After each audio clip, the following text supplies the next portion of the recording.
बचपन में मेरी अम्मी की ख्वाहिश थी कि उसामा मेडिकल पे जाएं, डॉक्टर बन जाएं।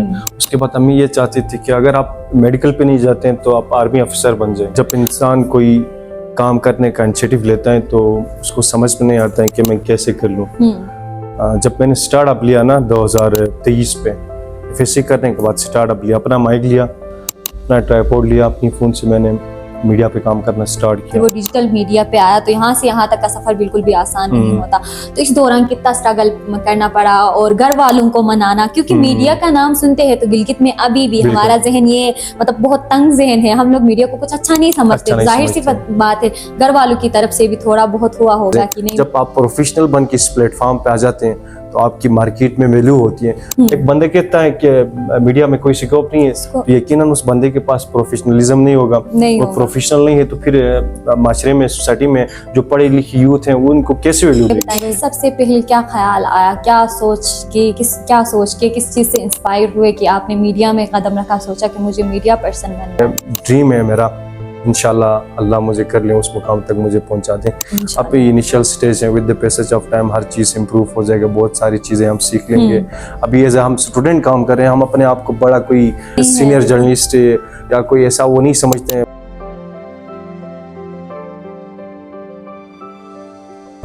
बिस्मिल्लाहिर्रहमानिर्रहीम, अस्सलाम वालेकुम नाज़रीन, आप देख रहे हैं लेपर्ड मीडिया और मैं हूं आपकी मेज़बान हुसैना मुर्तज़ा। प्रोग्राम प्रोग्रेसिव जीवी के एक नए एपिसोड में हम आप लोगों को खुशामदीद कहते हैं। जैसा कि आप लोगों को पता है कि प्रोग्रेसिव जीवी हमारा एक ऐसा प्लेटफॉर्म है जहां पर हम लेके आते हैं गिलगित बल्तिस्तान के सितारों को और जानने की कोशिश करते हैं उनसे, उनकी जर्नी के हवाले से और उनके फ्यूचर गोल्स के हवाले से। तो आज के प्रोग्राम में हमारे साथ मौजूद है गिलगित बल्तिस्तान के एक यंग जर्नलिस्ट और एक यूथ हमारे साथ मौजूद है, उसामा कुरैशी। तो जानने की कोशिश करते उसामा से कि इनकी जो मीडिया में जर्नी थी वो कहाँ से स्टार्ट हुई, क्या सोच के मीडिया में आए, उन्होंने क्या पाया, मीडिया को क्या वैसा पाया जो सोच के आए थे, और फ्यूचर में इन्होंने क्या सोचा है कि कहाँ तक जाना है। तो सबसे पहले उसामा हम खुशामदीद कहते हैं आपको। बिस्मिल्लाहिर्रहमानिर्रहीम, फर्स्ट ऑफ ऑल हुसैन आपका और स्पेशली लेपर्ड मीडिया का मैं शुक्रिया अदा करता हूँ, क्योंकि आप हमेशा अपने प्रोग्राम में गिलगित बल्तिस्तान की यूथ को, जो टैलेंटेड यूथ हैं, उनको आप प्रमोट करते हैं। तो I am very thankful for you and your team कि आपने आज मुझे यहाँ पे इज़्ज़त दी और अपने इस प्रोग्राम पे मुझे एज ए गेस्ट यहाँ पे तलब किया। Thank you. वेलकम उसामा। अच्छा, तो उसामा सबसे पहला सवाल मेरा आपसे यही होगा कि आप मुझे ये बताएं कि सबसे पहले क्या ख्याल आया, क्या सोच के किस चीज़ से इंस्पायर हुए कि आपने मीडिया में कदम रखा, सोचा कि मुझे मीडिया पर्सन बनना है? हर एक इंसान के अंदर एक ख्वाहिश होती है, एक सोच होती है, एक इंसान का एक ड्रीम होता है कि अपनी ज़िंदगी में कुछ करने का। बचपन ही से ख्वाहिश थी कि मैं मीडिया पर्सन बन जाऊं। और जब मेरी ख्वाहिश थी उस टाइम पे डिजिटल मीडिया का इतना वो नहीं था, ट्रेंड नहीं था, प्रिंट मीडिया था और उसके साथ साथ इलेक्ट्रॉनिक मीडिया। तो मैं छोटा था, हमारा हमसाये में एक चाचा था ना, उसकी एक दुकान थी। जब उस दुकान पे जाता तो वो प्रिंट मीडिया को पढ़ता था और मुझे कहता था कि आज गिलगित में ये हुआ और यहाँ पे ये हुआ। तो फिर with the passage of time मैं उसके साथ बैठ के मैं भी उसके साथ आदी हो गया प्रिंट मीडिया पे अखबार को पढ़ना। औसाफ K2 जो कि हमारे गिलगित बल्तिस्तान में आज से 5-6 साल पहले उस ज़माने पे काफ़ी इसका ट्रेंड था, लोग पढ़ते थे और ये फेमस प्रिंट मीडिया में से थे। तो उसके साथ बैठ के अखबार पढ़ने का शौक़ हुआ। फिर मैंने सोचा यार ये अखबार पढ़ाने वाले और ये अखबारों पे काम करने वाले लोग कैसे होंगे। तो फिर मैंने सोचा यार यहाँ पे भी इंसान ही होंगे, ठीक है नहीं। तो फिर मैंने कहा कि मुझे भी इस प्लेटफॉर्म के ऊपर आना चाहिए। इसी तरह फिर स्कूल से शौक़ पैदा हुआ। स्कूल में मेरे जो दोस्त होते थे उनके साथ जब भी मैं बैठता तो ये कमेंट्री नहीं होती, क्रिकेट पे जो कमेंट्री करते उसका बहुत ज़्यादा शौक़ था। मेरे दोस्त थे वो मुझे कहते थे ये रमीज़ राजा की तरह कमेंट्री करता है, ठीक है नहीं। जब भी स्कूल में कोई स्पोर्ट्स वीक होता तो उनके साथ बैठ के किसी भी टॉपिक के ऊपर हम आपस में कन्वर्सेशन करते हैं, बेस मुबाहिसा करते हैं। इसी तरह इस फील्ड में आने का शौक़ हुआ और अल्हम्दुलिल्लाह आज आपके सामने। बिल्कुल। तो उसामा मुझे ये बताएं कि कोई ऐसी पर्सनैलिटी जिसको आपने देखा और आपने चाहा हो कि मैं चाहता हूँ कि मैं कल को इसकी तरह और लोग मुझे इस तरह चाहे या मैं इतनी इज्जत कमाऊँ? बिल्कुल, वो बचपन ही से मैंने फॉलो किया है शाहज़ेब खानज़ादे को, ठीक है। लेकिन उसकी जो स्पीच पावर है ना वो बहुत तेज़ है। मैं उसको फॉलो करता हूँ जस्ट मतलब अपने आप को इम्प्रूव करने के लिए, कुछ सीखने के लिए, क्योंकि वो पाकिस्तान लेवल पे एक सेलिब्रिटी हैं, पाकिस्तान में उनका साफत में मीडिया पे उनका एक नाम है। उसके साथ रिहान तारिक जो कि आजकल पॉडकास्ट करते हैं, एज एंकर काम करते हैं, उनको मैं फॉलो करता हूँ। तो ये मेरे लिए इंस्पिरेशनल है और बहुत अच्छा करते हैं पाकिस्तान के लिए, पाकिस्तान की सोसाइटी के लिए, पाकिस्तान की पब्लिक के लिए अच्छा कंटेंट बनाते हैं। शाहजेब खानज़ादा तो आपको पता है वो पाकिस्तान का मायना साफियों में से उनका शुमार किया जाता है और जियो न्यूज़ पे आज शाहजेब खानज़ादा मेरा बेस्ट और फेवरेट प्रोग्राम है। बिल्कुल। अच्छा, तो उसामा मुझे अभी आप ये बताएं कि माशाल्लाह से जो स्कूल लेवल का एक बच्चा था जिसने प्रिंट मीडिया देखा और वहाँ से शौक पैदा हुआ, आज डिजिटल मीडिया पे कहीं ना कहीं जो है वो जादू चला रहा है और दिखा रहा है कि जो मैंने सोचा था वो मैं कर सकता हूँ। तो यहाँ तक आने में, क्योंकि स्कूल का जो दौर होता है, एक बच्चा जिसने जस्ट प्रिंट मीडिया का ख्याल उसके जहन में आया था, फिर वो डिजिटल मीडिया पे आया, तो यहाँ से यहाँ तक का सफर बिल्कुल भी आसान नहीं होता। तो इस दौरान कितना स्ट्रगल करना पड़ा और घर वालों को मनाना, क्योंकि मीडिया का नाम सुनते हैं तो गिलगित में अभी भी हमारा जहन ये मतलब बहुत तंग जहन है, हम लोग मीडिया को कुछ अच्छा नहीं समझते। जाहिर सी बात है घर वालों की तरफ से भी थोड़ा बहुत हुआ होगा कि नहीं मना करना, क्या हुआ, क्या मुश्किलात पेश आई? बचपन में मेरी अम्मी की ख्वाहिश थी कि उसामा मेडिकल पे जाए, डॉक्टर बन जाए। उसके बाद अम्मी ये चाहती थी कि अगर आप मेडिकल पे नहीं जाते हैं तो आप आर्मी अफसर बन जाएं। अम्मी की बात को मैंने मान के FSC मैंने की प्री मेडिकल पे और क्लास 9-10 पे था। उसी टाइम मैं एक डॉक्टर के साथ वहाँ पे एज नर्स काम कर रहा था। तकरीबन 2 साल का एक्सपीरियंस भी है मेरे पास एज नर्स का। अम्मी की ख्वाहिश पे मैंने वो काम भी किया और काफ़ी चीज़ें मैंने नर्सिंग के शोबे से सीखा हुआ है। और फर्स्ट ईयर सेकंड ईयर पे जब मैं आया तो मैंने कहा यार मैं मेडिकल पे नहीं जा सकता हूँ। कुदरत ने मुझे जो पोटेंशियल दिया है, जो टैलेंट दिया है वो कुछ और है, लेकिन मेरे घर वाले कुछ और सोचते हैं। तो फिर मैंने कहा यार अम्मी की बात ज़रूर मान लूँगा, अम्मी को मना लूँगा।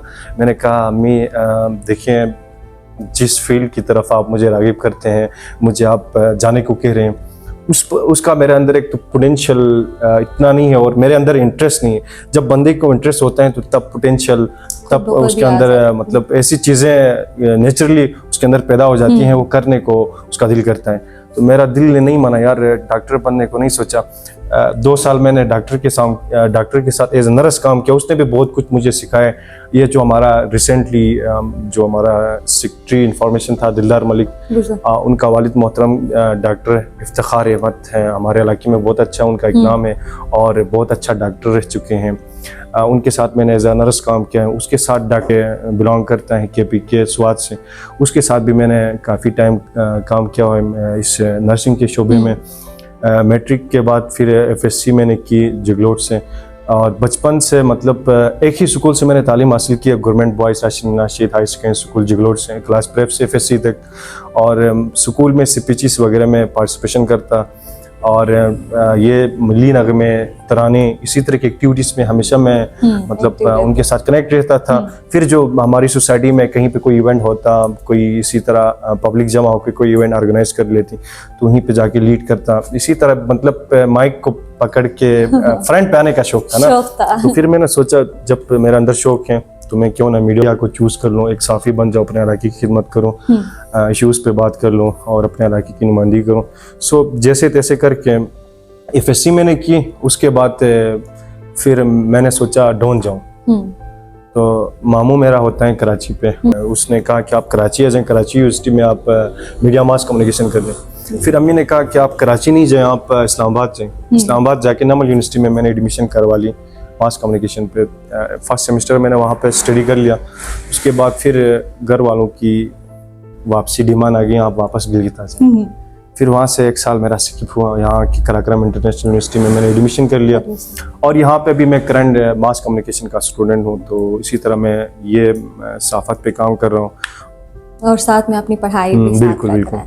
बिल्कुल। अच्छा, तो उसामा ये बताए कि एक कोई भी काम इंसान करने के लिए सोचता है तो जब तक वो प्रैक्टिकली उस चीज़ के अंदर नहीं जाता और वो जो पहले सोच रहा होता है उस चीज़ के बारे में, वो दोनों बहुत डिफरेंट होता है उन दोनों में।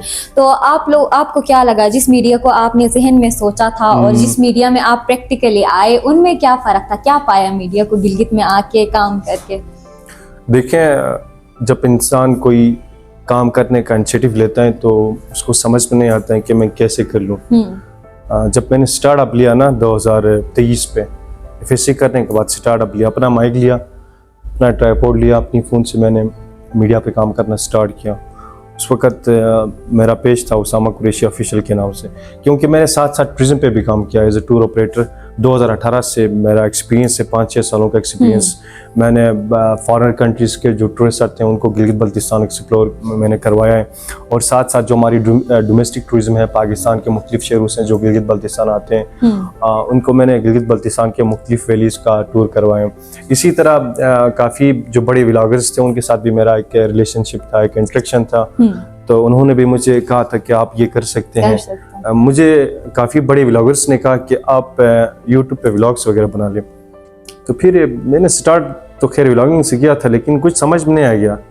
फिर मैंने कहा नहीं, मेरा शौक तो मीडिया पे है, मैं मीडिया पे ही काम कर लूँगा। फिर एक माइक मैंने लिया इस्लामाबाद जाके, उस माइक से फिर मैं अपने इलाके में आया। वहाँ पे कोई विंटर पैकेज डिस्ट्रीब्यूट हो रही थी, वहाँ पे जाके मैंने रिपोर्टिंग किया ना। तो सारे लोग मुझे देख के हंस गए, मेरे क्लास फेलो हंस गए, दोस्त हंस गए।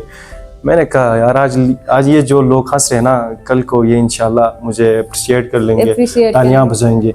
मैंने इग्नोर किया। उसके बाद उसी स्कूल से फिर मैंने माइक लेकर अपना काम स्टार्ट किया। इसी तरह फिर काफ़ी चीज़ें मैंने सीखा with the passage of time. फिर GB डिजिटल उस वक्त एक चैनल था, हमारा दोस्त अदनान रावत जो कि आजकल पॉडकास्ट करता है, उन्होंने एक ऐसा प्लेटफॉर्म बनाया था। वहाँ पे मैं था, उसामा गोल्डन हमारे एक दोस्त हैं, उसके साथ अदनान रावत हैं, इंजीनियर वसील ताज, हमने बैठ के काम किया। फिर आहिस्ता आहिस्ता फिर मैं गिलगित मीडिया नेटवर्क पे आया। वहाँ पे मेरा काफ़ी अच्छा एक्सपीरियंस रहा, अभी मैं कर रहा हूँ। तो फील्ड तो काफ़ी टफ था, काफ़ी चीज़ें मैंने फेस किया हुआ है अपनी सोसाइटी के साथ, घर के साथ। घर वाले मुझे कह रहे थे कि यार ये माइक लेके कुछ नहीं मिलता है, खामखा अपने आप को डिस्टर्ब कर रहे हो, अपनी तालीम को सफ़र कर रहे हो। मैंने कहा नहीं, जो चीज़ मैं करूँगा वो कोई और नहीं कर सकता, और मैं जो कर लूँगा वो बाद में करके दिखाऊंगा। और आज अल्हम्दुलिल्लाह घर वाले भी मुझे रिस्पेक्ट दे रहे हैं। और जो दोस्त जिस टाइम पे मैं माइक लेके स्कूल के उस ग्राउंड पे घूम रहा था ना, उस टाइम वो हंस रहे थे, और आज मेरे ऊपर फ़ख्र महसूस करते हैं। तो बस जब बंदे के अंदर एक शौक, एक जज्बा, एक जुनून होता है ना, बंदा कर ले तो कुछ भी कर सकते हैं। दुनिया में कोई भी काम मुश्किल नहीं है। जब इंसान दिल से अपना दिमाग लगा के पेशेंस से कर ले, और वो अचीवमेंट इंसान हासिल करता है। बिल्कुल आपने सही कहा। तो अभी ये सारी चीज़ें, क्योंकि स्टार्टिंग में लोगों को नहीं लगता, हम कोई यूनिक काम करने का सोचते हैं तो कहते हैं कि ये लोग पागल हो गए हैं, या इस तरह की बातें करते हैं, या फिर हंसने लगते हैं। लेकिन जब आप करते हो तब वही लोग आके आपको अप्रिशिएट करते हैं, फिर अच्छा भी लगता। और मीडिया, अगर मैं गिलगित में कहूँ तो हमारे जो सीनियर्स हैं वो बहुत अच्छे, उनसे हमें बहुत सारी चीज़ें सीखने को मिलती है, और वो बहुत ज़्यादा कोऑपरेट करके हमें सिखाते भी है। तो अब तक आपने जो सीखा मीडिया में आके, अब जो आने वाले हैं, अगर कोई आपसे पूछते हैं कि अब हम मीडिया में आना चाहते हैं, उनको क्या पैगाम देते हैं आप? पैगाम तो मैं ये दूंगा ना, देखिए मीडिया हमारा स्टेट का 4th पिलर है, बहुत एक अच्छा प्रोफेशन है। आप जब भी आते हैं तो बाहर सोसाइटी में गाइड करने वाले कम होते हैं, कहते हैं कि यहाँ पे सैलरी नहीं है, यहाँ पे वो नहीं है। कौन कहता है सैलरी नहीं है? जब आपके अंदर टैलेंट है, सैलरी कहीं से भी मिल सकती है। आपके अंदर स्किल्स होनी चाहिए। मैं तो मैं यही कहूँगा, जो भी मीडिया पे आना चाहते हैं, कि अपने अंदर जब आते हो ना, स्किल्स लेके आ जाओ। जब मार्केट में स्किल्स लेके आ जाते हो ना, तो हर तरफ से आपको ऑफर्स आती हैं कि आप हमारे लिए ये प्रमोट कर लें, वो प्रमोट कर लें। तो आप अपने लिए फाइनेंशियल्स एक जगह से सोर्स ऑफ इनकम भी जनरेट कर सकते हो, और साथ साथ फिर अपने इलाके की नुमाइंदगी भी करते हो। तो आप जब एक प्लेटफॉर्म पे आते हो तो दिल से आ जाएं, और दिल से आके काम कर लें। और ये फील्ड टफ बहुत ज़्यादा है, क्योंकि हमारा गिलगित बल्तिस्तान का एरिया छोटा सा है। यहाँ पे हर एक बंदा किसी ना किसी तरीके से दूसरे को जानता है, तो आप क्रिटिसाइज नहीं कर सकते हैं, और खुल के मतलब यहाँ पे बात भी नहीं किया जा सकता है, क्योंकि एक ऐसा इलाका है जहाँ पे इंसान रिश्ते के बुनियाद पे, कौम के बुनियाद पे, फिर सेक्टरियन बुनियाद पे वो फंस जाता है। इसीलिए वो खुल के मतलब किसी के ऊपर क्रिटिसाइज भी नहीं कर सकते हैं। हमारे यंग जनरेशन इस मीडिया पे आना चाहते हैं, तो मैं उनको यही पैगाम मैसेज देना चाहता हूँ कि आप आ जाएं, प्रोफेशनलिज्म को करके आ जाएं। जब आप प्रोफेशनल बन के इस प्लेटफॉर्म पे आ जाते हैं तो आपकी मार्केट में वैल्यू होती है। एक बंदे कहता है कि मीडिया में कोई स्कोप नहीं है, तो यकीनन उस बंदे के पास प्रोफेशनलिज्म नहीं होगा, वो प्रोफेशनल नहीं है, तो फिर माशरे में, सोसाइटी में जो पढ़े लिखे यूथ हैं वो उनको कैसे वैल्यू देगी। एक बंदा जब 4-5 साल लगा के डिग्री लेके आता है, एक्सपीरियंस लेके आता है, नॉलेज लेके आता है, तो उसको एक बंदा जेलसी फील करके वैल्यू नहीं देता है, तो दूसरे तो देंगे ना कि भाई इस बंदे के अंदर स्किल्स हैं, इसके पास पोटेंशियल है। तो बस आप स्किल्स लेके आ जाएं, अपने अंदर पोटेंशियल लेके आ जाएं और हक और सच की बात कर लें, अपने इलाके की नुमाइंदगी कर लें, यूथ को प्रमोट कर लें, इश्यूज़ के ऊपर बात कर लें। बिल्कुल। आखिर में आप मुझे ये बताएं कि क्या विजन है, कहाँ तक जाने का सोचा है उसामा ने? इंशाल्लाह अल्लाह ने मुझे ज़िंदगी दी तो फर्स्ट ऑफ ऑल मैंने यहाँ से KIU से जर्नलिज्म कंप्लीट कर लेना है। उसके बाद सही तरीके से मैंने सहाफ़त करनी है, चाहे मुझे लोग बुरा कहें अच्छा कहें, लोगों के साथ मेरा कोई ताल्लुक ही नहीं है। मुझे, मेरे लिए मेरा फील्ड अजीज़ है, मेरा प्रोफेशन अजीज़ है। मैंने तो आपको बताया ना, जिस तरह रिहान तारिक और शाहज़ेब खानज़ादा मेरे लिए इंस्पिरेशनल हैं, रोल मॉडल हैं। कोशिश है कि उनके नक्श कदम पर चल के उस मुकाम तक पहुंच जाऊं, और बस मैं अपने आप को कामयाब साफ़ी देखना चाहता हूँ। जब मैं कामयाब हो जाऊंगा तो मेरे जो ड्रीम्स हैं, विजन्स हैं, वो पूरे हो जाएंगे। बाकी ख्वाहिशात तो इंसान की बहुत बड़े होते हैं। जब मैं ख्वाहिशात की बात कर लूँगा तो वो यहाँ पे टाइम लगेगा। तो बस हमारा एक ड्रीम है मेरा, इंशाल्लाह अल्लाह मुझे कर ले उस मुकाम तक मुझे पहुंचा दें। अब इनिशियल स्टेज है, with the passage of time her cheese improve हो जाएगा, बहुत सारी चीज़ें हम सीख लेंगे। अभी एज हम स्टूडेंट काम कर रहे हैं, हम अपने आप को बड़ा कोई सीनियर जर्नलिस्ट या कोई ऐसा वो नहीं समझते हैं, बट साथ साथ स्टडी करते हैं, तो स्टडी के साथ साथ फिर फील्ड पे आके काम करते हैं।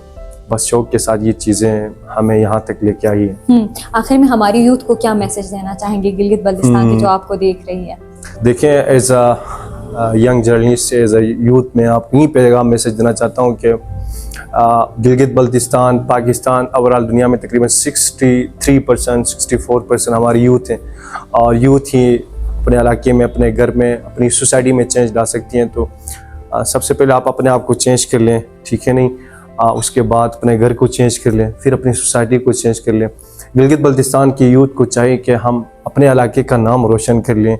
हमें चाहिए कि हम फितना, ये फसाद जो आजकल सेक्टरियन बेस पे कौमियत फिरकवारियत करते हैं पढ़े लिखे लोग, मैं इनको ये कहना चाहता हूँ, यार देखिए, आप पढ़े लिखे होने का फ़ायदा क्या है कि जब आप कहीं पे कोई इंस्टीट्यूट पे जाके तालीम हासिल करते हैं, जब आप दुनिया को देखते हैं, तो देखने के बाद कम से कम अपने अंदर चेंजिंग लाएँ कि आप कुछ यूनिक बनने जो कि आपकी सोसाइटी, आपका दोस्त, आपका भाई आपको फॉलो कर लें, वो भी एक अच्छा बन जाए। तो गिलगित बल्तिस्तान के यूथ को चाहिए कि वो अपने इलाके के लिए एक अच्छा यूथ बने, और यूथ का यही रिस्पॉन्सिबिलिटी है कि वो अपने इलाके के अंदर पीस को कायम कर लें।